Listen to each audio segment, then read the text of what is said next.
Hi friends, welcome back to my channel Easy Threads and Needle. N name Priyanka. நம்ம இந்த வீடியோவில் ஒரு simple pattern blouse தான் stitch பண்ண போகிறோம். சிம்பிள் இல்லை, கொஞ்சம் பார்க்க நல்லாவே இருக்கும். இதான் ப்ளவுஸ் மெட்டீரியல். லைனிங் எல்லாமே நான் கட் பண்ணி வச்சுருக்கேன், எந்த அளவுக்கு தேவையோ. இதுதான் saree. பாருங்கள், நம்ம கான்ட்ராஸ்ட்டாக நமக்கு பிளாக் தான் இருக்குது. அந்த கிளாத் நம்ம எடுத்துக்கலாம். ஃபர்ஸ்ட் நம்ம ப்ளவுஸ் மெட்டீரியல் எடுத்து ஓப்பன் பண்ணிவிட்டு நான் ஃபஸ்ட்டு பேக் பார்ட்டுக்கு கட் பண்ணிக்கிறேன். நமக்கு பேக் பார்ட்டுக்கு பார்டர் தேவை கிடையாது, ஏன்னா நம்ம வேறு பேட்டர்ன் பண்ண போகிறதுனால பார்டர் வச்சா நல்லா இருக்காது. அதனால் கீழே ஒரு 1.5 inch கிட்ட மடித்து தைக்க கிளாத் விட்டுட்டு நான் லைனிங் வச்சு சுற்றி கட் பண்ணிக்கலாம். இப்போ பார்த்திங்கன்னா போட் நெக் மாதிரி தான் நம்ம ஸ்டிச் பண்ண போகிறோம். அதனால் நெக்கு வந்து உங்களுக்கு ஷோல்டர் எந்த அளவுக்கு தேவையோ அந்த அளவுக்கு நீங்கள் எடுத்துக்கோங்க. இந்த கஸ்டமருக்கு தேவையான அளவு நான் எடுத்திருக்கேன். இப்போ நான் ஃபஸ்ட்டு நமக்கு முக்கியமானது பேக் பார்ட் தான், அதனால் அது கட் பண்ணிக்கலாம். அடுத்து ஸ்லீவ் கட் பண்ணிக்கலாம். தேர்டாக தான் நம்ம வந்து ஃப்ரண்ட் பார்ட் கட் பண்ணணும். ஏன்னா அங்கே வந்து நமக்கு ஏதோ துணி பத்தலைனாலும் ஜாயிண்ட் போட்டாலும் ப்ராப்ளம் கிடையாது. பட் வெளியே விசிபிளாக தெரிகிற இடத்துல ஜாயிண்ட் எதுவும் போட தேவையில்லை. நான் ஸ்லீவ் கட் பண்ணி முடிச்சிட்டேன். இப்போ வந்து இந்த இடத்துல நம்ம ஃப்ரண்ட் பார்ட்டுக்கு கிளாத் வச்சு கட் பண்ணிக்கலாம்.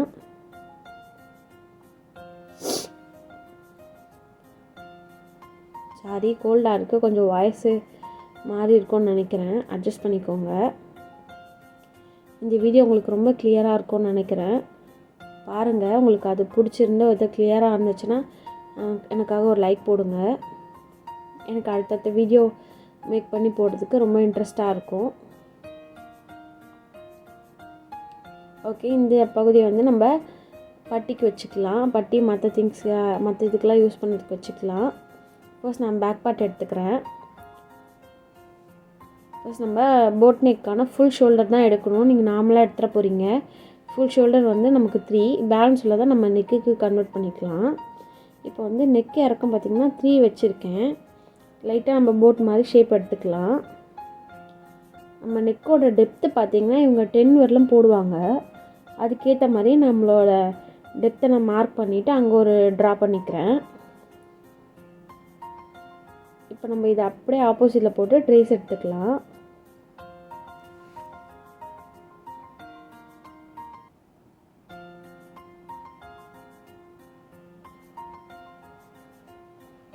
நான் நல்லா ப்ரெஸ் பண்ணி விட்டுட்டு அந்த மார்க் எல்லாம் எனக்கு ட்ரேஸ் ஆகிடுச்சு.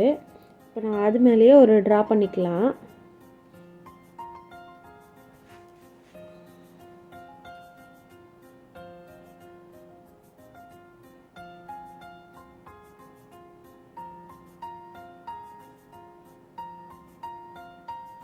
நான் ட்ரா பண்ணிவிட்டு இப்போ எனக்கு என்ன ஷேப் தேவையோ அதை நான் வந்து லீஃப் மாதிரி கிராஸாக போட்டு எடுத்துக்கிறேன். உங்களுக்கு என்ன தேவையோ அதை நீங்கள் போட்டு எடுத்துக்கோங்க. ஃபஸ்ட்டு நான் வந்து வேறு ஷேப் போட்டுட்டேன். அதுக்கப்புறம் தான் எடுத்து பார்க்குற கஸ்டமர் இந்த ஷேப் தான் கேட்டிருந்தாங்க. டக்குன்னு வாட்டர் தொட்டு ட்ரை பண்ணிட்டேன், எரேஸ் பண்ணிட்டேன். அது கொஞ்சம் லைட்டாக காஞ்சும் காயாமல் இருக்குது, உங்களுக்கு பார்த்து தெரிஞ்சுருக்கும். இப்போ எனக்கு இந்த ஷேப் தேவை, அதுக்காக ட்ரா பண்ணிவிட்டு நான் கீழே மட்டும் மார்க் பண்ணிக்கிறேன். அங்கங்கே ஒரு 3/4 inch டிஸ்டன்ஸ்லாம் மார்க் பண்ணிக்கிறேன், ஏன்னா அங்கே தான் நம்ம போட்லி பட்டன்ஸ் வைக்க போகிறோம். இப்போ கீழே வந்து ஒரு லைனிங் மாதிரி நான் கொடுத்துக்கிறேன். நீங்கள் டார்க்காக துணி இருக்கும் போது நீங்கள் எந்த லைனிங் வேணாலும் கொடுத்துக்கலாம், நமக்கு ஒன்றும் வெளியே தெரிய போகிறதில்ல. அந்த லீஃப் கிட்ட மட்டும் வர மாதிரி நான் லைனிங் எடுத்து வச்சுக்கிறேன். அதை ரெடி பண்ணி ஓரமாக வச்சுட்டேன். இப்போ நமக்கு வந்து கிளாத் பட்டன்ஸ் தேவை. நம்மளோட saree கலர் பார்த்திங்கன்னா பிளாக்கு. அந்த கலருக்கு நான் ஒரு 4 பட்டன் ரெடி பண்ணி வச்சுக்கிறேன்.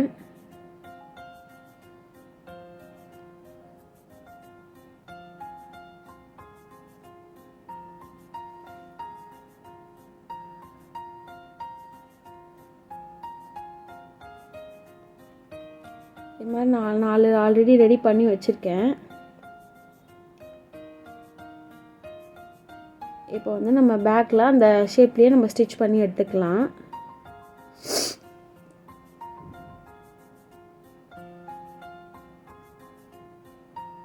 பொறுமையாக அந்த ஷேப் போட்டு எடுத்துக்கலாம்.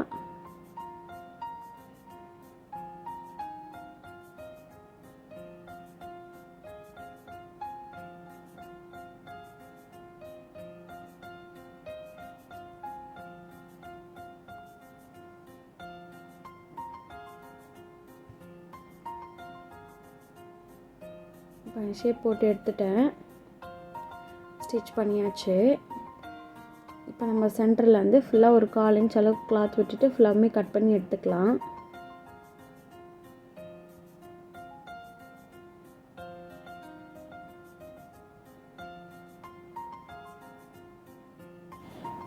கரெக்டாக எங்கே ஷார்ப்பாக இருக்கோ அங்கே கரெக்டாக அந்த எண்டு வரலாம் கட் பண்ணிக்கோங்க. த்ரெட்டை மட்டும் கட் பண்ணிடாத பண்ணுங்கள். பாருங்கள், நான் அது மாதிரி குட்டி குட்டி நாட்ஸ் ஃபுல்லாமே கொடுத்துக்கிட்டேன்.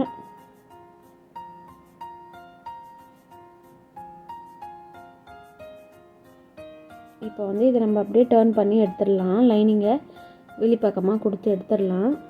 இப்போ உள்ள கீழே இருக்க அந்த ப்ளூ கலர் கிளாத்தை நம்ம ஒரு 1 இன்ச் மட்டும் கிளாத் விட்டுட்டு சுற்றிலும் இருக்க கிளாத்தை நம்ம கட் பண்ணி எடுத்துக்கலாம்.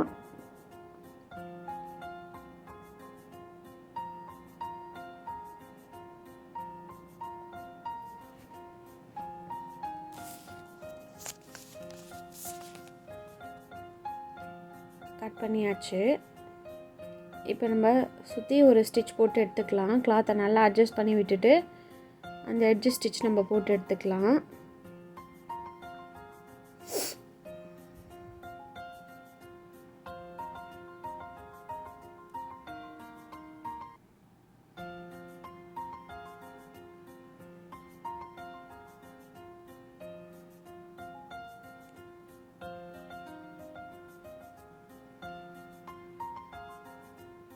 கரெக்டாக அந்த எண்டு வந்தோடனே நீடில் நிறுத்திட்டு அப்படியே டர்ன் பண்ணிக்கலாம். டர்ன் பண்ணிவிட்டு அப்படியே எட்ஜிலேயே ஸ்டிச் பண்ணிவிட்டு வரேன். அட்ஜஸ்ட் பண்ணி ஸ்டிச் பண்ணுங்கள். ஏன்னா சம்டைம்ஸ் வந்து லைனிங்கும் இதுவும் க்ராஸாக இருக்க வாய்ப்பு இருக்குது. அதனால் அட்ஜஸ்ட் பண்ணி ஸ்டிச் பண்ணுங்கள். இப்போ முடிச்சாச்சு. இப்போ நம்ம வந்து இந்த இடத்துல வந்து ஒரு 3/4 இன்ச்சில் ஒரு டாட் வச்சுக்கிறேன். இங்கே தான் நம்ம போட்லி பட்டன்ஸ் வைக்க போகிறோம். அதனால் நான் இந்த சைடில் நான் மார்க் பண்ணிக்கிறேன். நம்ம முன்னாடி மார்க் பண்ணது உள்ளே போயிடுச்சு, அதனால் இப்போ நான் வெளியே பண்ணிக்கிறேன். போட்லி பட்டன்ஸ் பிளாக் கலரில் ரெடி பண்ணி வச்சுருக்கேன். சாரியோட கலர் பார்த்திங்கன்னா பிளாக் கலர். எத்தனை தேவையோ அத்தனை ரெடி பண்ணி வச்சுருக்கேன். இப்போ வந்து போட்லி பட்டன்ஸ் வச்சு ஒன்றுன்னா வச்சு ஸ்டிச் பண்ணிக்கலாம்.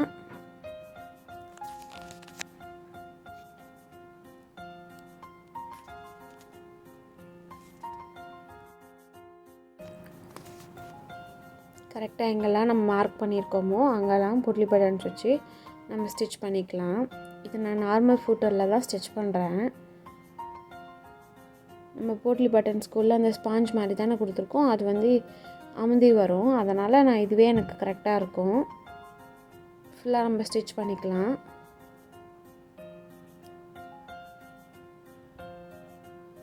அவ்வளோதான், நான் கடைசியாக ஸ்டிச் பண்ணி முடிச்சிட்டேன். ஸ்ட்ராங்காக ஸ்டிச் போட்டுட்டு நம்ம கட் பண்ணிவிட்டு எடுத்துடலாம். இப்போ நம்ம வந்து வெளியே கரெக்டாக இருக்கான்னு எனக்கு ஒரு வாட்டி நான் பார்த்துக்கிறேன். இப்போ வந்து இதை நம்ம ஸ்ட்ராங்காக போடணும் இல்லையா, அதுக்காக நம்ம போட்லி பட்டன்ஸையும் லைனிங்கை மட்டும் வச்சு ஒரு ஸ்டிச் போட போகிறோம்.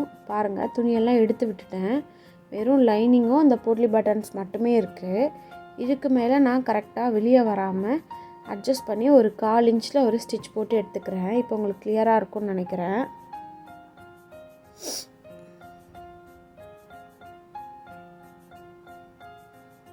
உங்களுக்கு வியூ இப்போ கிளியராக இருக்கும். இந்த மாதிரியே ஸ்டிச் பண்ணிக்கலாம்.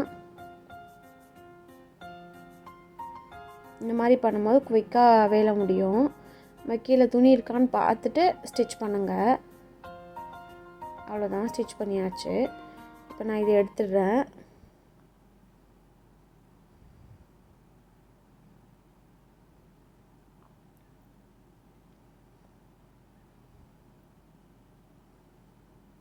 இப்போனா இங்கே நமக்கு எக்ஸஸாக உள்ள கிளாத்தெல்லாம் நம்ம கட் பண்ணிக்கலாம். ஸ்டிச்சஸ் போக உங்களுக்கு கிளாத் லைட்டாக தூக்கிட்டு இருக்க மாதிரி இருக்கும். அதெல்லாமே நான் கட் பண்ணி எடுத்துடுறேன்.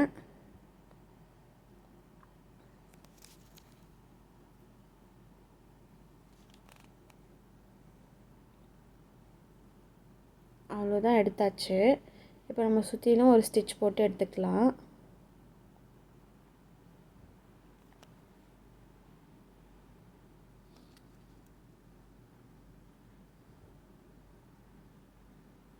நான் இதில் பேக் பார்ட் மட்டும்தான் காமிச்சிருக்கேன். சப்போஸ் உங்களுக்கு ஏதாவது ஸ்டிச் பண்ணணும் இல்லை இந்த மாதிரி ஐடியாஸ் எதாவது வேணும்னா கண்டிப்பாக எனக்கு கமெண்ட்டில் சொல்லுங்கள். எனக்கு தெரிஞ்சதை நான் உங்களுக்கு சொல்லித்தரேன்.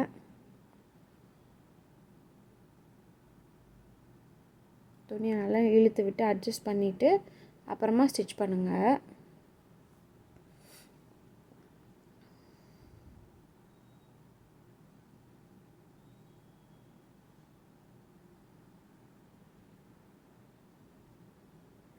இப்போ நம்ம கீழே கிளாத் விட்டுருக்கதால எக்ஸ்ட்ரா கிளாத் கொடுத்து திருப்ப வேண்டியதில்லை. இது அப்படியே நம்ம ஸ்டிச் பண்ணிக்கலாம், ஈஸியாக முடிஞ்சிடும்.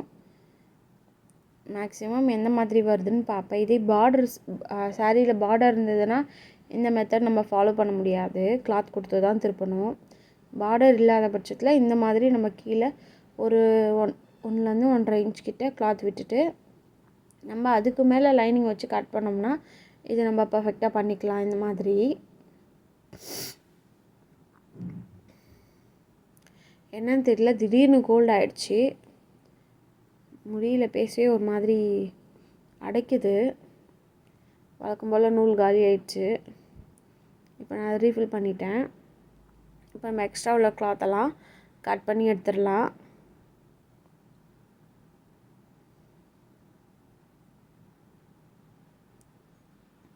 இப்போ பார்த்திங்கன்னா நம்ம நெக்லைன் மட்டும் முடிக்கணும்.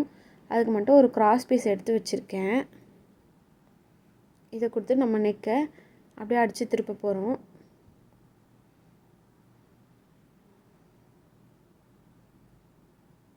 பிகினர்ஸ்க்கு இந்த நெக்லைன்லாம் முடிக்க கொஞ்சம் கஷ்டமாக இருக்கும். நீங்கள் எந்த அளவுக்கு ப்ராக்டிஸ் பண்ணுறீங்களோ அப்போ தான் உங்களால் ஃபினிஷ் பண்ண முடியும். ப்ராக்டிஸ் பண்ணால் மட்டும்தான் அது உங்களுக்கு அடுத்தடுத்து நல்ல ஒரு பர்ஃபெக்ஷனாக வரும். இல்லைன்னா உங்களுக்கு அந்தளவுக்கு நீட்டாக வராது.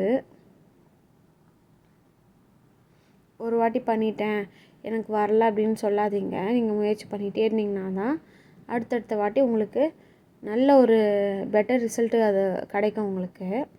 நான் இப்போ அர்க்காட்லாம் பண்ணிவிட்டு அதை அப்படியே மடித்து டபுள் ஃபோல்டாக பண்ணி அப்படியே ஒரு 1/4 இன்ச்சில் ஒரு ஸ்டிச் போட்டு எடுத்துக்கிறேன். நான் இதை ரஃபாக தான் போட்டிருக்கேன். இதுக்கப்புறம் நம்ம அந்த இடத்துல ஹெம்மிங் பண்ணிவிட்டு இந்த தையெல்லாம் நம்ம பிரித்து விட்டுடலாம். நான் பார்த்திங்கன்னா பெரிய தையலில் தான் இது ஸ்டிச் பண்ணிகிட்டு இருக்கேன். இந்த பார்ட் மட்டும் நீங்களும் ஸ்டிச் பண்ணி முடிச்சுட்டு ஹெம் பண்ணிவிட்டு அதுக்கப்புறமா இந்த தையலை பிரித்து விட்டுட்டிங்கன்னா வெளியே உங்களுக்கு ஸ்டிச்சஸ் தெரியாது. அவ்வளோதான், நம்ம ஃபுல்லாக முடிச்சிட்டோம். ரொம்ப ஈஸி தான் இந்த மெத்தடு. பேக் பார்ட்டு அவ்வளோதான் நமக்கு வருது.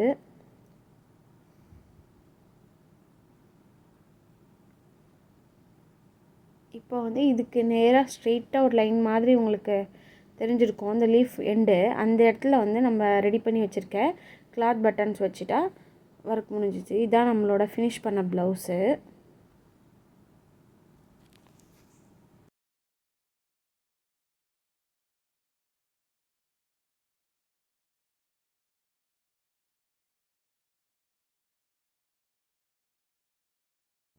இந்த வீடியோ உங்களுக்கு பிடிச்சிருந்தால் லைக் பண்ணுங்கள், ஷேர் பண்ணுங்கள், கமெண்ட் பண்ணுங்கள். இது போன்ற வீடியோக்களை பார்க்குறதுக்கு நம்ம சேனலை சப்ஸ்கிரைப் பண்ணி வச்சுக்கோங்க. தேங்க்ஸ் ஃபார் வாட்சிங்.